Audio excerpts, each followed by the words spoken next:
जब मोदी आया था 2013 के अंदर इंडिया में, उसके बाद से इंडिया का नक्शा बदल गया है। ये सटल लेकिन वाज़ेह पैगाम है कि पाकिस्तान अब चीन के लिए वाहिद स्पेशल केस नहीं जिसे डिलीवर करना होगा। बीजिंग अब इस्लामाबाद से ज़्यादा तवक्कुआत का तकाजा कर रहा है, चाहे वो सीपैक की सिक्योरिटी हो, मईशत का इस्तेहकाम हो या पाकिस्तान का अमेरिका के साथ बढ़ता हुआ ताल्लुक।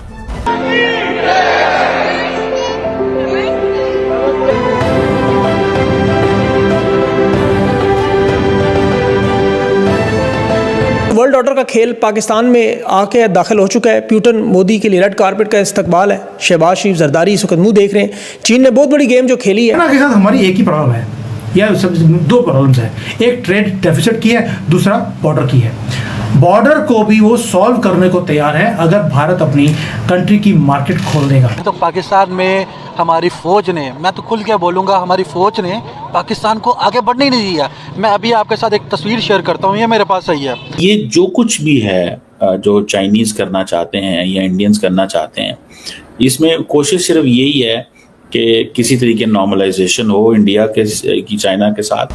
आज जो इस कॉन्फ्रेंस की तैयारियां चीन के शहर जिसका इंतखाब खास तौर पर तियानजिन का किया गया, शहर की मरकजी जो शहराएं हैं वहाँ अंग्रेज़ी, रूसी, चीनी और हिंदी ज़बान में इजलास के बड़े बड़े बैनर्स। नेक्स्ट डेकेड जो है होल ऑफ अ नेशन जो है लाइन ऑफ एफर्ट इस्टेब्लिश कर रहा है इंडिया, जिसमें इकॉनमी को इम्पोर्टेंस दी जा रही है, मोबिलिटी को, एनवायरनमेंट बिल्ड किया जा रहा है इंडिया में। नमस्कार दोस्तों, मोदी जी के चीन जाने से पाकिस्तान ही नहीं बल्कि अब डोनाल्ड ट्रंप और अमेरिका भी बहुत ज़्यादा परेशान है। उसका सबसे बड़ा रीज़न यह है कि अब जो ब्रिक्स की मीटिंग होने वाली है चीन में, उसमें मोदी जी पुतिन से भी मिलेंगे और शी जिनपिंग जो कि चाइना के प्रेसिडेंट हैं उनसे तो मुलाकात होगी ही होगी। तो तीन जो बड़े नेता हैं दुनिया के, उनकी आपस में मुलाकात होने वाली है। और ये क्योंकि ये जो चीज़ है ये अमेरिका के बिल्कुल अगेंस्ट है। सडनली डोनाल्ड ट्रंप की जो टैरिफ वाली पॉलिसी है उसने चीन को, रशिया को और भारत को बहुत ज़्यादा करीब ला दिया। और ब्रिक्स जिसमें बहुत ज़्यादा दिलचस्पी नहीं दिखा रहा था चीन, और भारत भी धीरे धीरे उससे थोड़ा दिलचस्पी कम दिखा रहा था, उसका रीज़न अमेरिका ही था। अब वो फिर से बहुत ज़्यादा रेलेवेंट बन गया है और बहुत ज़्यादा उसकी तरफ अब फोकस हो गया है पूरी दुनिया का।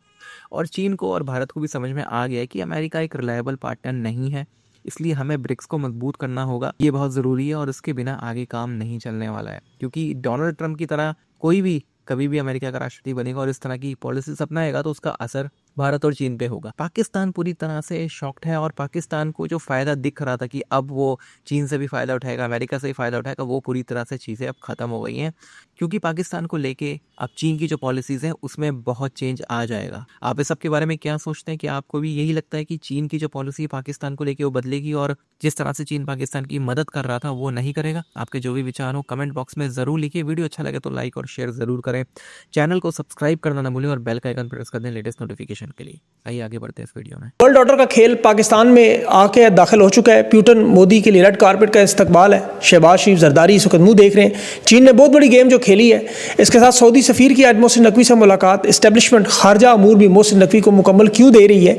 अडयाला जेल में जो एड्स की वबा फैलने का इंकशाफ है, इमरान खान की ज़िंदगी को शदीद खतरात है। मरी प्लान में खान की ज़िंदगी पर जो यकीन दहानी करवाई गई, उस पर कौम अलर्ट होकर ये पैगाम आपने गौर से सुनना, समझना और फैलाना है। इमरान खान का दूसरा भांजा भी जुडिशल रिमांड आज मुस्तरद हुआ। दोनों की इंशाल्लाह रिहाई जल्द मुमकिन है। बेटे ने आज माँ से कहा कि फ़िक्र ना करें, जो लोगों की कुर्बानियाँ हैं हम भी इन कुर्बानियों के लिए तैयार हैं। तहरीक इंसाफ की क़यादत के लोग दोगली पॉलिसी पर चल रहे हैं। खान का हुक्म जो कमेटियों से इस्तीफ़ों में ताख़ीर क्यों हो रही है?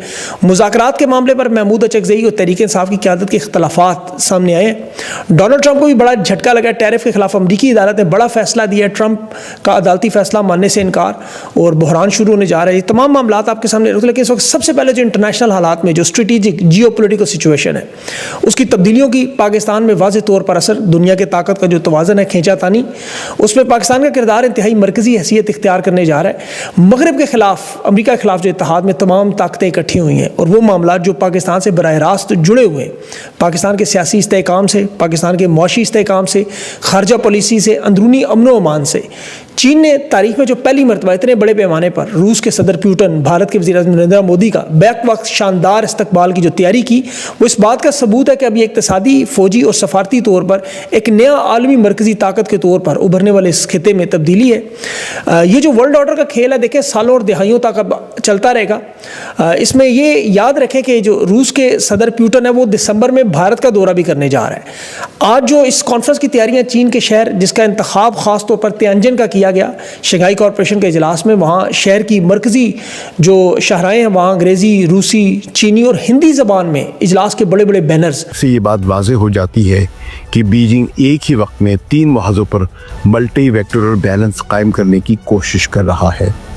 इंडिया के साथ रिस्क कम करना चाहता है, एस्केलेशन कम करना चाहता है, अफगानिस्तान में इस्तेहकाम लाना चाहता है और पाकिस्तान में सी पैक को रीफ्रेम करना चाह रहा है। लेकिन इस पस मंज़र में एक और बहस भी जारी है।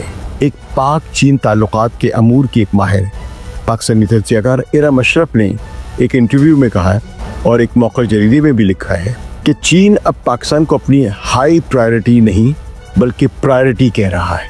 क्या ये महज लफ्ज़ी तब्दीली है? लगता नहीं।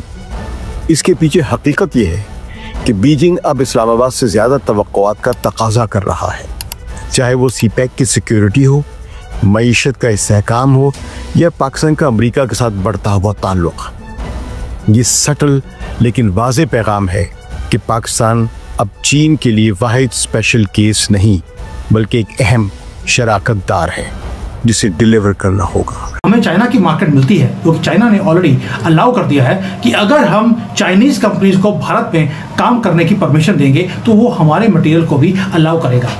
फॉर द फर्स्ट टाइम मैं मेड इन इंडिया प्रोडक्ट्स को चाइना में देख रहा हूँ।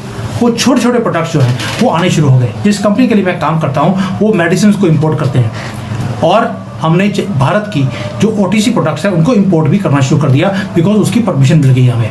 ये पहली बार हुआ है। मैंने आज तक ये 15 साल से मैं चाइना में रहता हूँ, मैंने कभी भी मेड इन इंडिया के प्रोडक्ट्स को चाइना के अंदर आते हुए नहीं देखा क्योंकि ये बैन करते हैं। लेकिन अभी इन्होंने अलाउ कर दिया, यानी कि अगर अमेरिका की मार्केट हमारे हाथ से निकली है तो चाइना की मार्केट हमारे लिए खड़ी हो गई।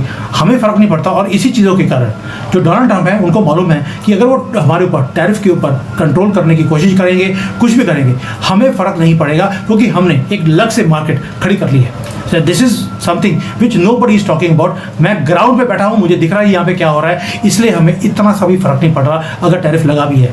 बिकॉज एक तो पुरानी जो प्रॉब्लम थी वो सॉल्व हो गई, एक जो टांग काटने वाला था उसको साइड पे कर दिया और चीज़ें बेहतरी की तरफ जाती जा रही हैं। ये परमानेंट होने वाला है जी।